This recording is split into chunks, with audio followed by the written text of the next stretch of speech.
Well, hey friends and neighbors, this is Chuck out at Sheraton Park Farms. Welcome back to the farm. So this is a little different video slash podcast than what we've been doing here in the past.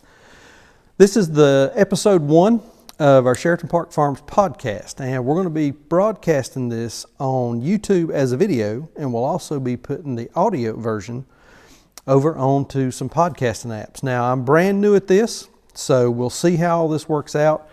Think there's going to be a learning curve. It will probably take us a while to get everything polished up, looking and sounding nice. So I appreciate your patience while we get there. Also playing around tonight with some lighting and some other camera stuff. So for those of you that are watching on YouTube, you'll see that this does maybe look a little bit different than what we normally do when we're out in the field. So today's episode, what I wanted to do is go back to some of our videos that we've just recently published and pull down some of the questions that folks have submitted as comments on those videos. So if you have a question that you'd like for us to answer, leave that in the comments down below of the video and or the podcast. Send us a message, or you can email them to me at chuck@sheratonparkfarms.com, and we'll try to get to those. The theme today is going to be pigs. We're going to be talking about some pig questions that folks have sent in. So without further ado, let's just dive right in. So question number 1, what do you think is the best breed of pigs for a person to begin their operation with? And this comes from Jerry with Arkansas Fast Trail Riders. Well, Jerry, I think the first thing that you have to do is you've got to decide what are your goals? Are you raising these animals as a homestead animal? Are you raising them for production? And if you're raising for a homestead animal, there are a couple of different breeds out there that are probably okay. I have zero experience with them, but just watching some folks and reading some things and just kind of being in the whole pig space, there's some breeds that immediately come to mind. The Cooney, the Idaho pasture pig, the Mangalistas, I think all of those are probably well suited for a homesteading operation. You're growing a couple of pigs for your own use. You're going to be slaughtering those animals, butchering them yourselves, putting them in the freezer, and then eating on them as part of producing your own food. Those breeds are probably going to be okay. That's probably going to be a decent breed. Lower inputs on some of those. I know the Cooney and the Idaho pasture pig, they purport to, do a little better on grass and foraging, so that can help certainly reduce your cost in feed. Again, I have zero experience with those animals, have never raised any of them, so certainly don't know. Now on the flip side, if you're raising animals to as a production enterprise, you're raising those animals to slaughter, package, and sell retail from a farm store, a farmer's market, online via shipping channels. You're going to be selling that as a money-making enterprise. Then you want to go with more of a standard farm breed. And we raise Berkshire Duroc Cross primarily.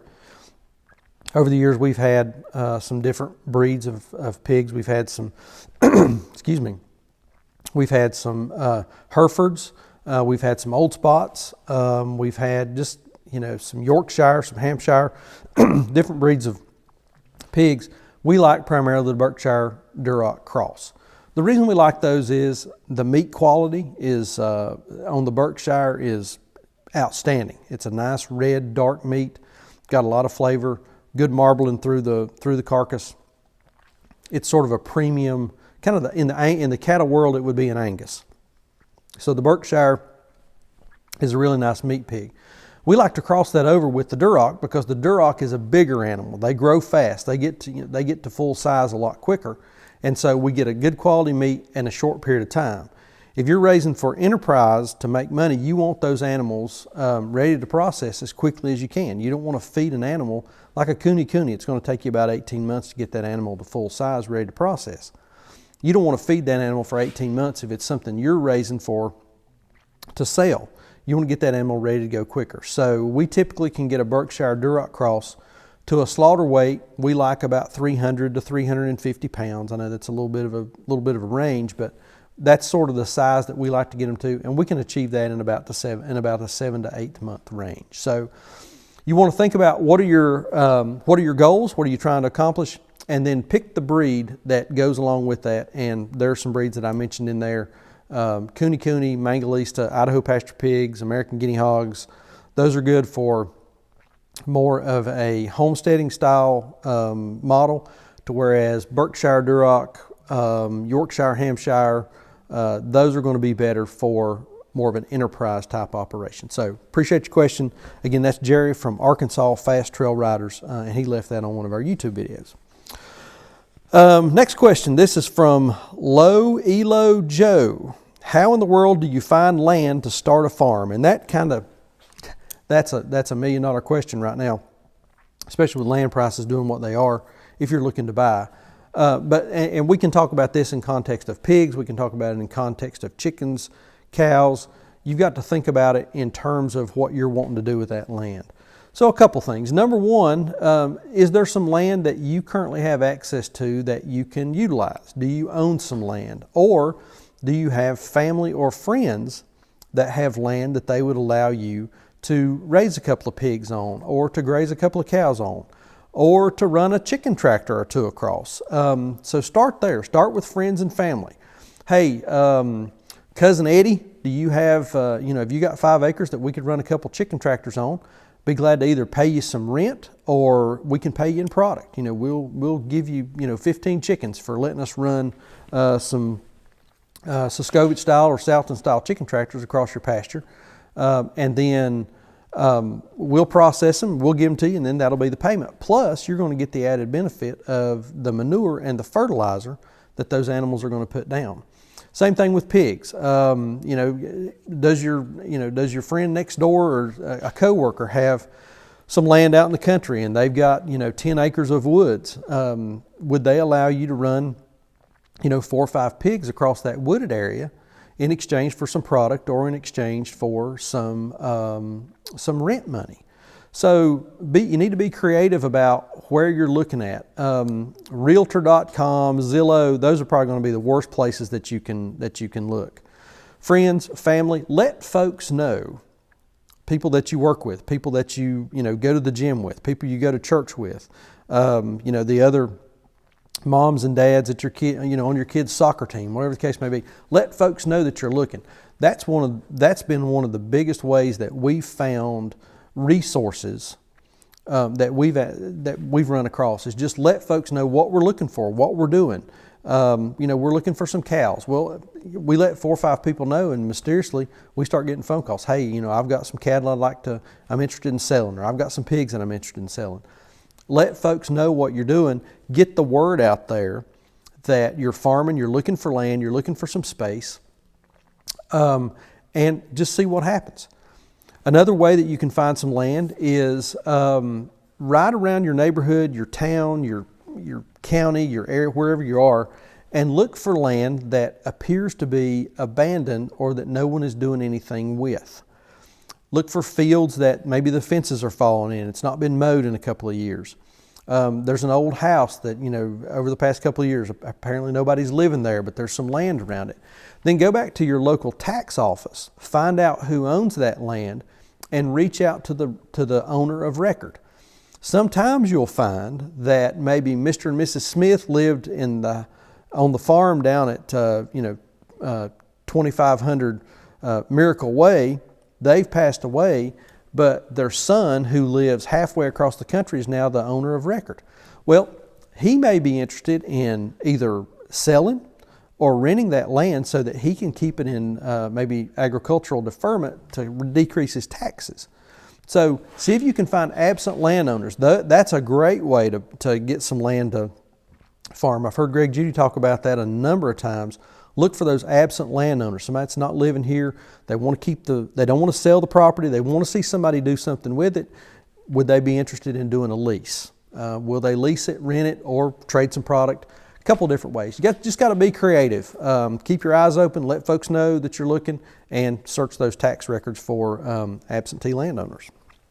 So again, that question comes from Low Elo Joe. Joe, appreciate the question. Next question is from Jason Whitaker. What is an ideal weight for a sow to breed? That's a great question. What we're looking for whenever we're deciding on sows to breed, typically we will let those gilts, and keep in mind that a female pig that has never been bred is a gilt, a female pig that has had a litter is a sow. So what we're looking for on those gilts, those first time bred pigs, we're looking for them to go into heat. We're looking for a heat cycle. We're observing their behavior and we're watching for them to come into heat. Typically, in our experience with our breeds, that is around the 7 to 8 month period.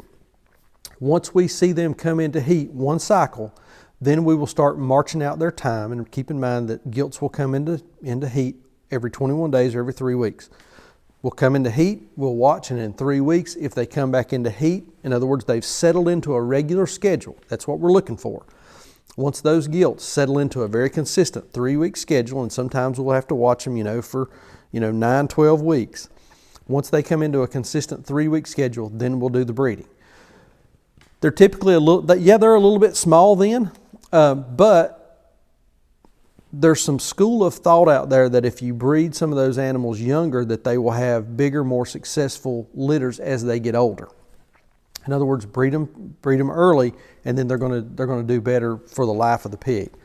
In our experience, that does seem to work. Typically, those first litters will be 7, 8, 9 piglets, and then as that pig gets a little older, gets a little bigger, has a little more experience in the mothering world, they'll have bigger litters, 12, 13, 14. We've got a superstar out here right now. She consistently has litters of 15 piglets at a time. So it's not so much size as it is age. Then as that pig gets older, they're going to get bigger. Their bone structure is going to continue to grow until they max out. And then you're not going to have any problem breeding. One thing that we have talked about, and this may be a question later on, is condition. You don't want your gilts or your sows to be too fat. You don't want them to be too skinny. You want them to be in a good, solid condition. If you can count the ribs on them, they're too skinny. If they're just blubbery, you can tell a blubbery pig, one that's just overly fat. They're going to have trouble conceiving, and they're also going to have trouble giving birth. So, in order to keep those gilts and sows in good condition, we feed a ration of 5 pounds per pig per day to open and gestating or pregnant females, and then we feed 15 pounds per pig per day to those females that are lactating. In other words, they have piglets on them that are nursing, because those piglets, they will draw those mamas down quick, fast, and in a hurry, especially as those piglets get closer to weaning age. A 3-day-old piglet that weighs 4 or 5 pounds is going to eat less off of its mom than a 7-week-old piglet that's weighing 20 and 25 pounds. So keep in mind, you want to keep your pigs in good condition, not so much size and weight as it is age. Once they reach that heat cycle and they're in a consistent heat cycle, they're typically good to go. And again, that question was from Jason Whitaker. Jason, thank you for the question. Next question is from, I didn't write your name down. I apologize. Where do y'all get your AI materials? We get those from Shipley Swine. Shipley is in Ohio, I think it is. We've been buying from Shipley now for a number of years. Great service. Call them up. They will answer your questions. They just fantastic folks. Good folks to work with. Prices are reasonable. They run specials typically 2 times a week. If you'll follow them over on Facebook, they'll typically post specials on, I think it's Monday and Thursday. So keep your eyes open there, and they'll be running specials. Shipley Swine. And what's the price difference between having a boar around? Oh, it's from Kevin Langley. Sorry, Kevin, I wrote your name in a spot there. I didn't see it. What's the price difference between having a boar around versus doing AI? Well, I just done some quick back of the napkin kind of math, getting ready for this question. And on boars, same as females, we feed our boars when we have one, and I've got one right now, and I think we're probably going to go back to doing AI. We could do a whole episode on that, but boars, we feed them 5 pounds per pig per day, again, to maintain condition. We don't want a big fat boar that has trouble breeding, other health problems, that kind of thing. We want good condition. So if we're feeding a boar 5 pounds per pig per day, right now we're paying 28 cents a pound for feed. So it costs us $1.40 per day to feed a boar. We multiply that out by 365 days. It costs us $511 per year at current feed prices, $511 per year to feed a boar. Okay, so let's keep that number in mind.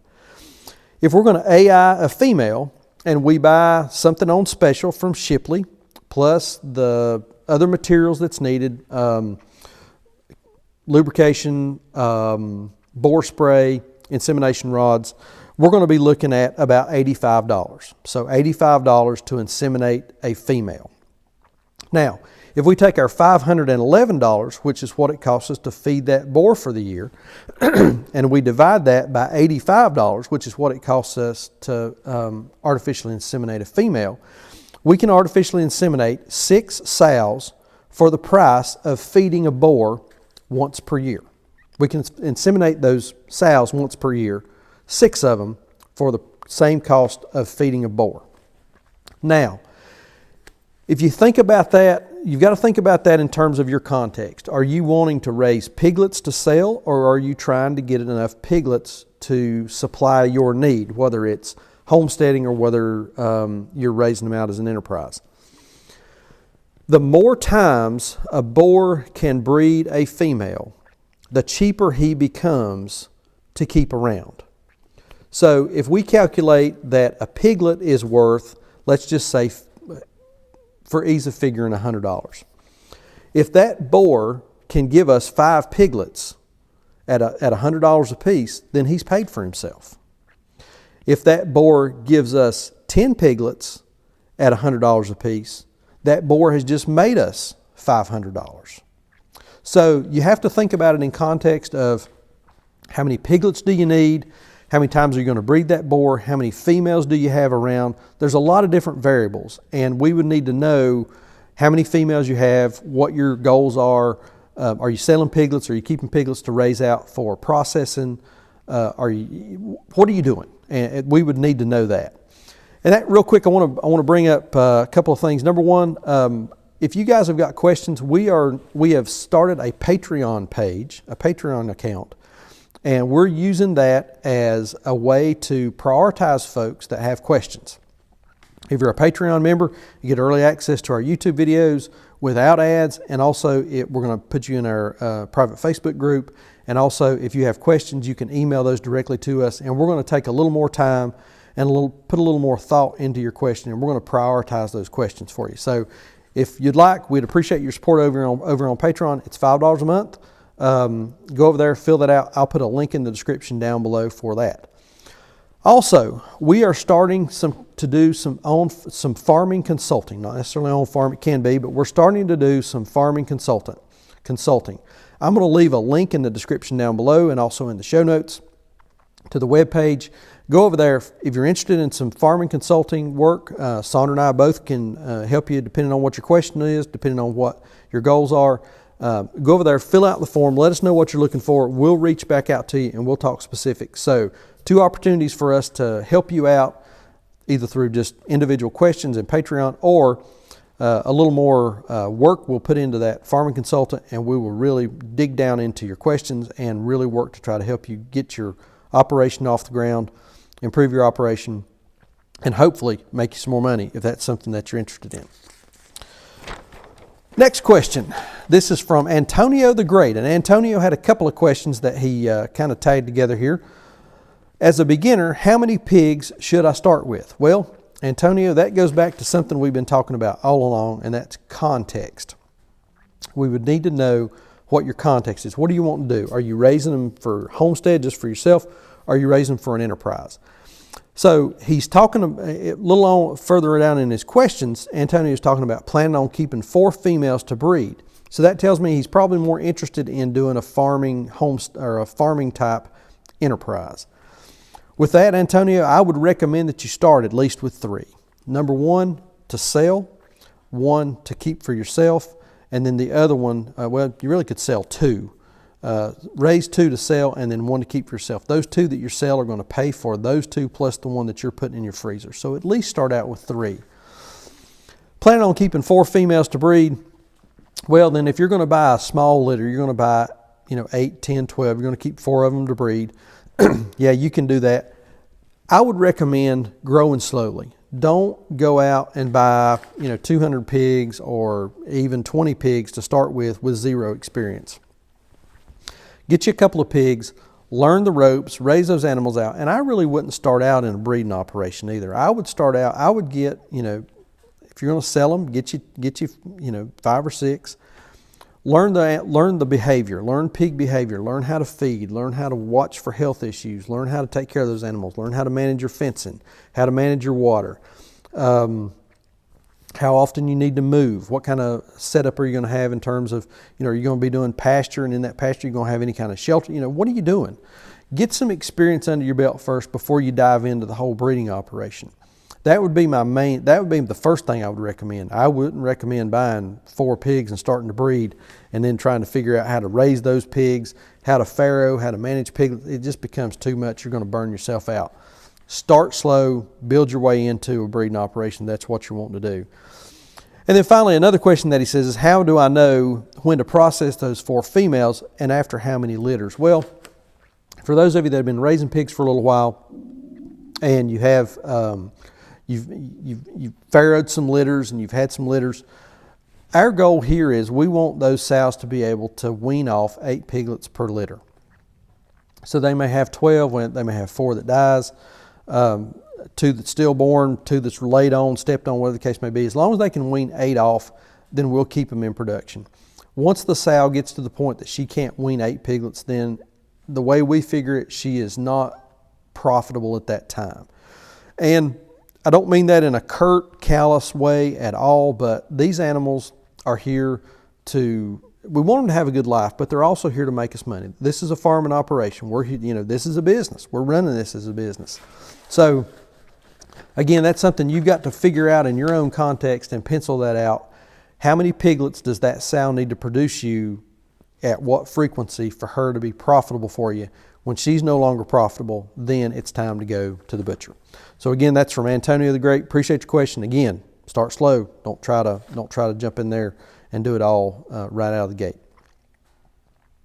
Next question is from NICHJT, and I don't know how you pronounce that, what the name is, but the question comes from NICHJT. Just bought 13 acres. 5 acres are wooded. The rest is in pasture and the house. Rough guess, how many pigs would that support? Do I have enough land to raise pigs? Start with the second question first. Yes, you have enough land to raise pigs. 13 acres, you've got plenty of land to raise pigs. Before coming to this farm, we were on 20 acres, and we weren't using all that. We were probably using about 13 acres. And at one time, now granted, we had some brood sows, we had some piglets and all that kind of thing. We probably had, 25 or 30 pigs on that farm.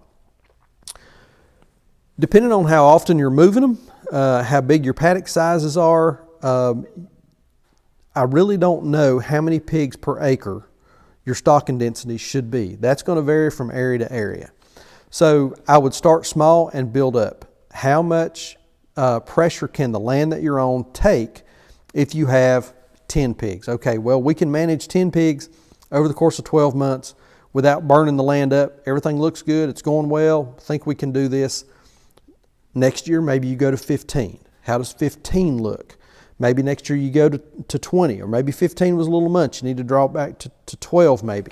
So you've got to work that out on your own land. So what can your land tolerate? What can your land metabolize without denuding all of your vegetation to the point that you're getting erosion, and also without getting just an enormous manure buildup that just kind of stinks up the neighborhood. So work through that, figure those things out, a little bit of experimentation, and just know that, it may not go well the first year, adjust the second year, more or less depending on what your results are. Next question is from Gloria Kelly. Question about castration. How old should piglets be, and how long is too long to wait? A couple of schools of thought there. I've seen folks that would castrate their male piglets at 2 days. We typically wait till about the 7 to 8 week mark, and we wean, worm, and castrate all at the same time. The reason we elect to do that is we only want to stress those males one time, as opposed to stress with the castration now and then weaning later. So a couple different schools of thought. Neither one is incorrect. I've seen folks that have done it both ways and had good success with both. Recently, I done an episode on castration with Troy McClung over at the Pastured Pig podcast. So go over and listen to that. We dive in. I think we spent about an hour and 20 minutes, believe it or not, an hour and 20, hour and 30 minutes talking about castration of male pigs. So go over there and listen to that. A lot more information on castration. Question from Gloria Kelly. Gloria, we appreciate it. So I think we got time for one more, and this question comes from Sally. Sally asks, do you feed GMO, non-GMO, or organic? So right now, we currently feed a non-GMO ration. The mill that we purchase our feed from is securing some non-GMO grains. What we found is they're actually a little bit cheaper than a conventional feed right now. So price is what's driving us to feed that non-GMO, because it is cheaper than conventional corn and soy. So right now we're feeding a non-GMO. Follow-up question, is that something your customer base is concerned about, or are they more concerned with ethically raised animals?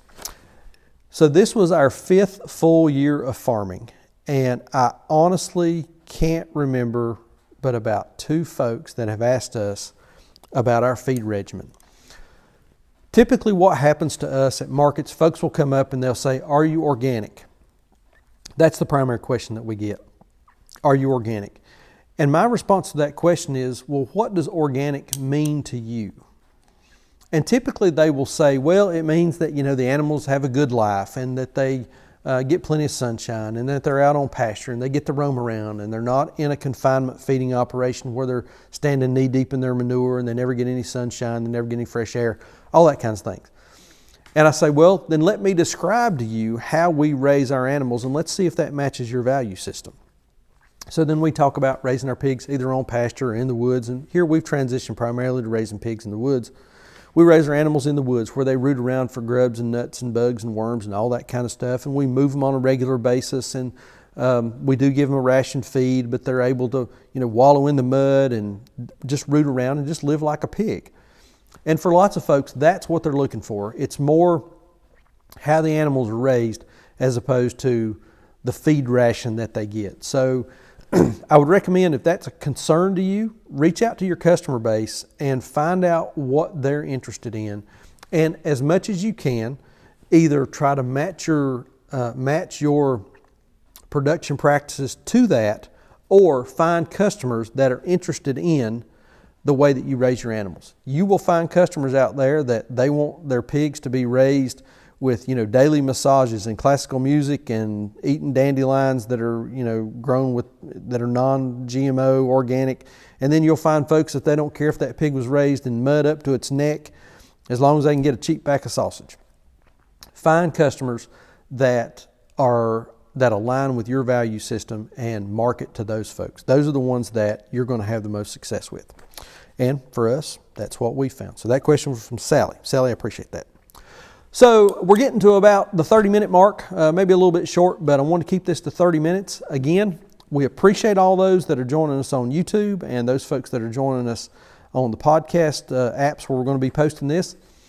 Like I said earlier, grant us a little bit of grace. We're trying to figure this thing out so that we can reach more folks on different platforms and get folks more interested in where their food comes from, raising their animals, being regenerative in their farming practices, and healing the land using livestock like the good Lord intended. So with that, we're going to sign off. Like we always say, please keep us in your prayers. May God bless you and your families.